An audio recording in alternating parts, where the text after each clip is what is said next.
Salut, Charlie Pop pour Car Pop et aujourd'hui, le Toyota Tacoma TRD Pro. J'ai emprunté ce Tacoma TRD Pro à Nathan Lapierre, vendeur chez Alaris Sport à Saint-Jérôme, la référence pour vous acheter un produit Yamaha ou Polaris. Donc, si vous avez besoin d'un produit quelconque, que ce soit une génératrice, un skidoo, un side-by-side, un 4 roues, allez voir Nathan Lapierre chez Alaris Sport. Il va vous donner un excellent service, c'est le meilleur en ville. Ça sera pas long. Donc, Toyota vend le pick-up depuis 1964. Le premier pick-up s'appelait le Toyota Pick-up. Mais en 1995, il change de nom et devient le Tacoma, puisqu'on va arriver avec un modèle 1500 appelé le Tundra. Ici, nous avons la 5e génération qui est arrivée en 2016. Ça commence à être âgé. Donc, le Tacoma est offert en 5 versions, soit le de base, le TRD... Hey, je suis en train de me le faire voler! Donc, le Tacoma est offert en 5 versions. On a le de base, donc tout simplement le V6. Après ça, on a le SR5, qui est comme un de base, une coche au-dessus. Après ça, on a le TRD Off-Road, qui lui est une version hors route, mais moins poussée que le TRD Pro. Ensuite, on a le TRD Sport, qui est une version sportive du Tacoma. Right. Après ça, on a le Nightshade, qui lui est une version When You Go Black, You Never Go Back. Et on a le TRD Pro, qui est au sommet et qui est le plus équipé de toute la gamme. Toutes ces versions sont offertes avec la cabine allongée, qui est une cabine plus une porte et demie, ou la cabine double, comme on a ici. Et toutes ces versions sont soit offertes avec la transmission automatique à 6 rapports ou la transmission manuelle. On n'a pas n'importe quelle version, on a la version TRD Pro. Le TRD Pro, c'est une version hors route extrême du Tacoma qui vient avec une suspension surélevée, des pneus hors route, des arches de roue renforcées et un paquet d'autres accessoires pour faire du hors route. Et c'est la version du Tacoma qui est la plus dispendieuse. Aujourd'hui, on va faire le tour du véhicule, je vais vous donner mes impressions dessus et finalement, on va s'asseoir et jaser prix. Le temps que je me fais déranger par un camion qui recule là-bas, un trailer qui passe, et hey, je suis au milieu de nulle part et je me fais déranger. Je vais en profiter pour vous offrir de vous abonner à ma chaîne YouTube, me suivre sur Facebook, liker la vidéo, et si vous avez un véhicule, écrivez-moi à l'adresse courriel en bas ici, et laissez-moi comme titre votre modèle de véhicule et l'année, et je vais communiquer avec vous pour la suite. Merci beaucoup. Donc, débutons par l'extérieur, le temps que je me fais déranger. Voyelle. Le Tacoma a toujours eu un look baroudeur et la version TRD Pro met encore plus l'emphase là-dessus. À l'avant du TRD Pro, on a un capot avec une trappe d'air qui donne un look plus musclé. On a des phares qui sont, comme on appelle, dark shade, c'est-à-dire l'intérieur du phare est teinté en noir pour avoir un look encore plus musclé. La calandre, encore une fois, très musclée, très carré, très Toyota. Et on a ici le capteur pour le cruise adaptatif qui est vraiment bien placé et qui donne encore une fois un look quand même assez musclé à la calandre. C'est une superbe intégration. On a des fogs Rigid Industries parce que l'industrie est très dure. D'ailleurs, ces fogs-là sont très solides. Je pense pas qu'ils vont se faire briser par le premier banc de neige. On a un pare-choc ici qui est très solide encore une fois et qui ressort un peu pour venir protéger l'avant du véhicule. Et dessous le véhicule, on a des plaques en métal pour protéger. C'est vraiment un véhicule pour amateurs de grosses boîtes. Sur le côté, le Tacoma TRD vient avec des ailes élargies en plastique noir. Malheureusement, ces ailes n'élargissent pas assez le véhicule pour pas qu'il rentre dans un conteneur. Ensuite, on voit que le véhicule est plus élevé que le Tacoma régulier dû à sa suspension de hors-route. On a des roues qui sont extrêmement jolies, noires encore une fois. Et on a un genre de morceau de métal ici. C'est pour protéger le véhicule des impacts de roches lorsqu'on fait du hors-route. Et on en a profité pour intégrer des marchepieds. C'est vraiment joli, ça fait vraiment musculaire. J'aime vraiment ça. Sur la boîte arrière, il est écrit TRD Pro. Ou TRD Pro, si on lit comme il faut. C'est-à-dire que c'est un spécialiste en tread. Parlons pneus et roues. Comme j'ai dit plus tôt, les roues sont magnifiques. D'origine, on a des BF Goodrich All-Terrain K02, un pneu de hors-route extrêmement performant, un des meilleurs sur le marché si ce n'est pas le meilleur. Et il est tellement bon qu'il est homologué pour l'hiver. Donc, pas besoin d'acheter de pneus d'hiver avec ce véhicule-là, tant qu'on roule des all-terrain. À l'arrière du Tacoma, On a encore une fois des phares avec l'intérieur teinté noir, ce qui donne encore une fois un look musclé. Il est écrit TRD Pro en noir, Tacoma en noir. Ça vient vraiment faire ressortir le véhicule, surtout étant donné que celui-ci est blanc. On a, côté chauffeur, un marchepied qui se déploie pour embarquer plus facilement dans la boîte. Parlons-en de la boîte, justement. Elle ne tombe pas, compris Ford. Le TRD Pro vient avec plusieurs attaches très pratiques. On a des rails ici avec des crochets pour attacher notre matériel de la façon que l'on veut. On a aussi des crochets à chaque coin. Et on a une prise 120 volts extrêmement pratique et une petite place pour ranger nos straps ou d'autres objets qu'on voudrait cacher. Premièrement, la caméra de recul est complètement exposée, donc elle va être tout le temps sale l'hiver. Un autre problème, la boîte ne se barre pas avec la clé, avec la télécommande. Il faut la barrer avec une clé. Donc, on a un véhicule qui a les portes qui se débarrent sans clé, mais pour barrer la tailgate, Toyota nous donne une clé. La présentation intérieure est réussie, la qualité des matériaux est correcte et la qualité de fabrication est excellente. Parlons des places arrière. Il n'y a aucun accessoire pour les places arrière. Il n'y a pas de prise USB. Il y a juste 2 porte-gobelets et une fenêtre électrique pour jouer avec. Côté assise, on est assis très droit et très haut et j'ai pas assez d'espace. Le banc est placé où est-ce que je conduirais d'habitude et j'ai les jambes à côté dans le banc en avant. Et en plus, étant donné que je fais 6 pieds, ben j'ai la tête dans le plafond, donc j'irai pas à Québec en Tacoma et je vais tout le temps me cogner la tête ici. Donc, j'irai vraiment pas à Québec en Tacoma. L'écran central a de multiples options. On peut avoir les postes de radio, la consommation moyenne, toutes sortes de petites choses bien intéressantes, mais on ne peut pas avoir, exemple, la navigation ou gérer certaines choses qu'on aimerait gérer de l'écran à la radio. La seule chose qu'on peut gérer, c'est vraiment les postes de radio et ou changer de chanson, des choses comme ça. On a un bouton à gauche du volant. Il est écrit View. Lorsque l'on pèse dessus, dans l'écran central, on a plusieurs caméras avec plusieurs angles pour faire du hors-route. Mais c'est aussi vraiment pratique en situation urbaine puisqu'on peut aller se stationner très près du véhicule à l'avant de nous ou près du trottoir. De plus, le bouton est vraiment facile d'accès, donc on peut s'en servir extrêmement rapidement. Pas besoin d'aller dans un sous-menu. Le système d'infodivertissement est très facile à utiliser. Ça va très bien. Mais c'est l'ancien système Toyota. On aimerait ça avoir le nouveau système que l'on retrouve. Mais bon, comme j'ai dit plus tôt, c'est un véhicule qui a été conçu en 2015 et on a adapté le véhicule aux technologies modernes. Donc, ça sera pour la prochaine génération de Tacoma. L'air climatisé est très bien positionné, très facile à utiliser. Les boutons sont gros, on aime bien ça. Une chose un peu bizarre, par contre, c'est lorsqu'on l'active, ça c'est ce que je vois de où est-ce que je suis. C'est l'écran d'air climatisé. On voit que on dirait que ça a été rajouté. L'écran ne me pointe pas, elle pointe vers le bas. C'est un peu bizarre. À côté du bouton Start and Stop, on a les ajustements du système 4x4. Donc, 2 roues motrices, 4 roues motrices et on a le 4 roues motrices low. En dessous, on a plein de boutons d'assistance à la conduite. On a BSM, qui est le capteur d'angle mort. On a le ECT Power. Ça, c'est un bouton que peu de gens savent ce que ça fait. Ce que ça permet, c'est quand on appuie là-dessus, on tombe en mode sport, mais temporairement, juste le temps d'une accélération, en gros. Sincèrement, mettez juste une transition plus rapide. On a le bouton pour la fenêtre arrière. Donc, vous appuyez sur ce bouton-là et la fenêtre arrière ouvre. On a un port USB et on a un bouton ici. C'est pour activer le pad pour charger le cellulaire qui est juste ici en dessous. Donc, un bouton que beaucoup de gens se demandent c'est quoi, ben c'est à ça que ça sert. Le levier de vitesse est vraiment situé au centre de la console. On aimerait peut-être avoir quelque chose de plus compact ou une roulette afin de libérer de l'espace. N'oublions pas aussi que ce véhicule est offert avec une transmission manuelle. Sinon, rien à dire, le sentiment que l'on a quand on change de vitesse, on change vraiment de vitesse, là. On change.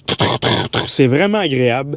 Et une chose qui est vraiment le fun, c'est lorsqu'on active le levier de vitesse, il apparaît sur quelle vitesse on est dans le tableau de bord. Comme ça, on peut changer de vitesse sans regarder. On a aussi un frein à main conventionnel qui va être beaucoup plus fiable et utile qu'un frein à main électrique, surtout en cas d'urgence si nos freins nous lâchent. Au plafond, on a plusieurs boutons très intéressants pour le hors-route.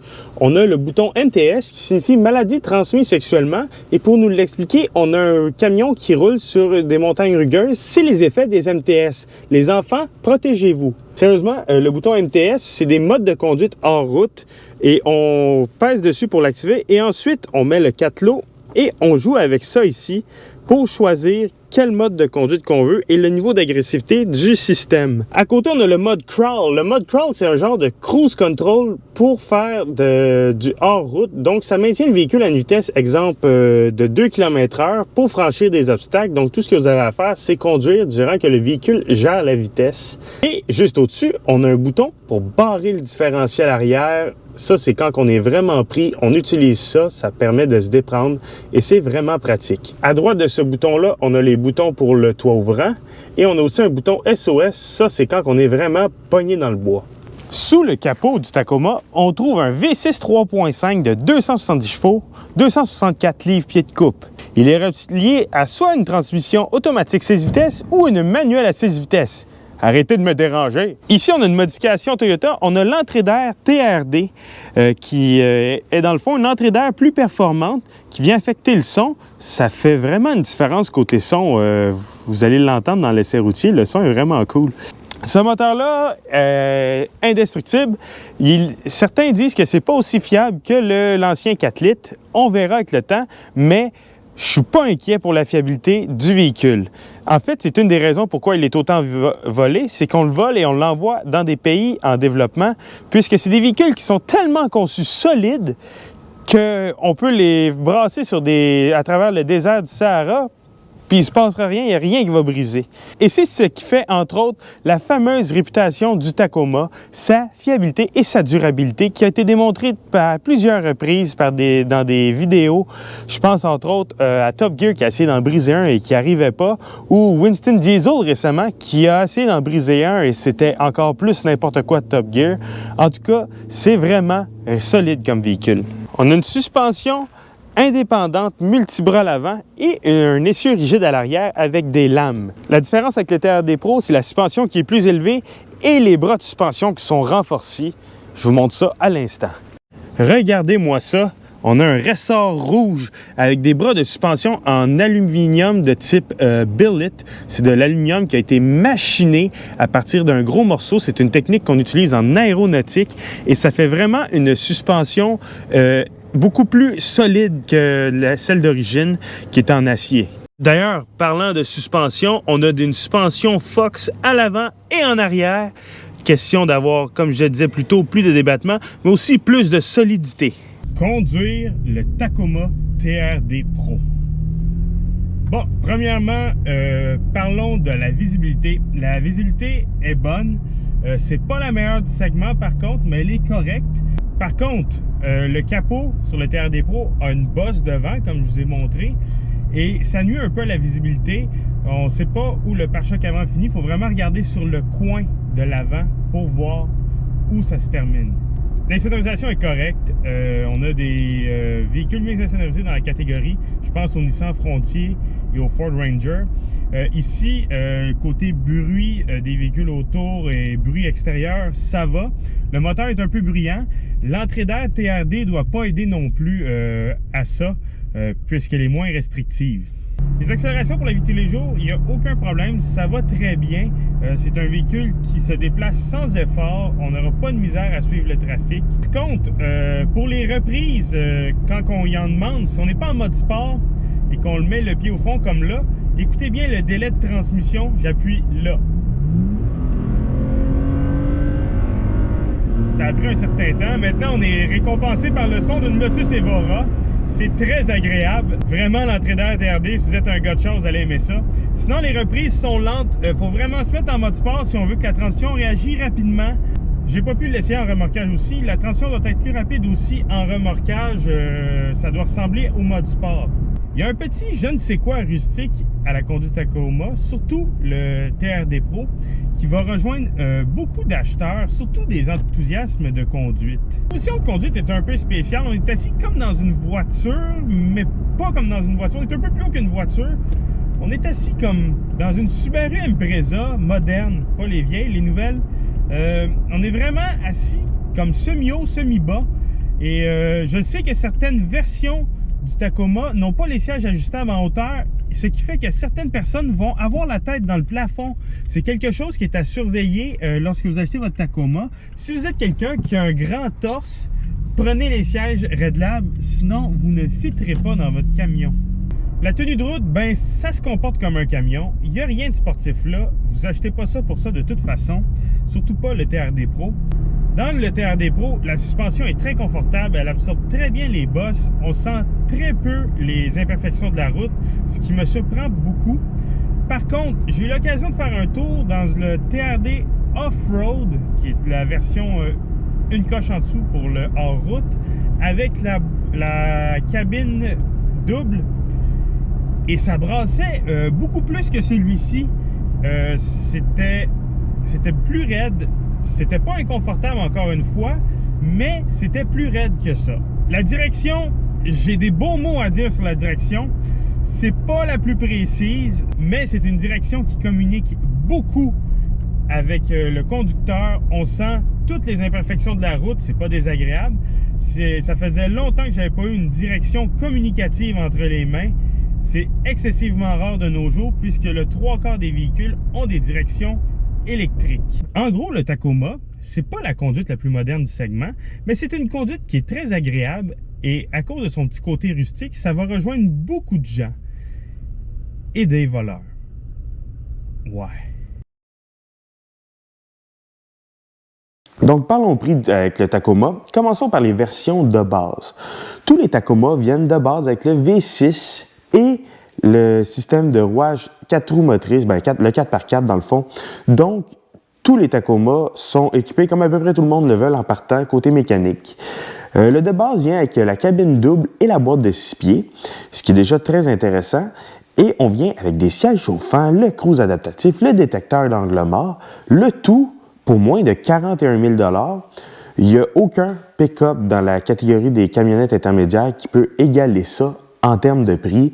On est vraiment, vraiment bien équipé. Toutes les autres versions toutes les autres pick-up, si on les équipe au même niveau, avec la boîte de 6 pieds, la cabine double, le 4x4, le V6, on est au-delà de ce prix-là, le plus proche étant Chevrolet avec le Colorado. Maintenant, une autre affaire qui est cool, juste au-dessus de la version SR5 qui vient avec encore plus d'équipement, on tombe excessivement bien équipé pour seulement 2 000 $ de plus. 2 500 en fait. C'est excellent. Là-dessus, Toyota ont vraiment bien fait les choses et, à mon avis, c'est le pick-up intermédiaire à aller chercher si vous avez un budget de ces environs-là. Maintenant, les versions cabine allongée viennent seulement en TRD Off-Road, ce qui fait que les prix commencent autour du 45 000 $. C'est quand même assez dispendieux pour un véhicule qui est moins pratique que le SR5. Par contre, on a quelques renforts hors route en dessous, ce qui peut rendre les choses intéressantes, mais je trouve ça quand même dispendieux. Et si vous voulez la cabine double, la boîte de 5 pieds, lui aussi, ça commence en TRD Off-Road autour de 46 000, 47 000 $. Donc, à surveiller, faites attention, la facture grimpe assez vite dans le Tacoma. Maintenant, revenons à la version qu'on a essayé, le TRD Pro, 61 000 $. C'est assez dispendieux. Par contre, on obtient un véhicule qui est le plus fiable de la catégorie et on obtient une meilleure valeur de revente que tous les pick-up dans la catégorie. En fait, on obtient une des meilleures valeurs de revente au Canada. Ceci dit, la compétition est très féroce dans ce segment-là. On a le Ford Ranger Lariat Tremor qui est un petit peu moins cher, mais en tout cas là, faut faire attention avec les options parce que Ford, tout est en option, là. Tu oublies de cocher le tow package de 600 $, puis tu te ramasses à pouvoir remorquer seulement 3500 livres, là. C'est ça, le Ford. On a le Colorado ZR2 qui est moins cher que ça, qui équipé du groupe Bison, le moteur turbo-diesel et le groupe Confort, revient comme 1 000 $ de plus. On a vraiment beaucoup plus d'attributs hors route avec le Colorado Bison que le Tacoma TRD. Par contre, on est moins fiable. Mais où est-ce que le bas blesse vraiment chez Toyota? C'est le nouveau Nissan Frontier. Le Nissan Frontier qui arrive en version Pro 4X, tout équipé pour environ 54 000 $. Ouch, ouch, ouch. On est vraiment moins cher et on a un véhicule excessivement comparable et presque aussi fiable. On a 95% de la fiabilité du Tacoma pour un petit peu moins cher. Ça devient vraiment intéressant et on a une habitacle beaucoup plus moderne et beaucoup mieux insonorisée que dans le Tacoma. Donc, le TRD Pro est, à mon avis, trop cher, mais en même temps, il faut tenir compte de la valeur de revente qui est très élevée. Donc, c'est un pensez-y bien. Maintenant, est-ce que je recommande le Tacoma? Oui. Est-ce que je recommande le TRD Pro? Oui. Je recommande toute la gamme Tacoma. C'est un produit éprouvé, fiable. Vous vous trompez pas avec ça. Vraiment un excellent produit et qui est malgré tout encore compétitif malgré son âge. J'ai été assez surpris, je m'attendais à quelque chose de plus old school, plus vieille école, mais c'est un véhicule qui, oui, old school, mais encore compétitif et qui, son petit côté old school, donne un petit côté rustique qui est très agréable. Donc, si vous magasinez un pick-up intermédiaire, allez voir le Tacoma. Vous ne le regretterez pas.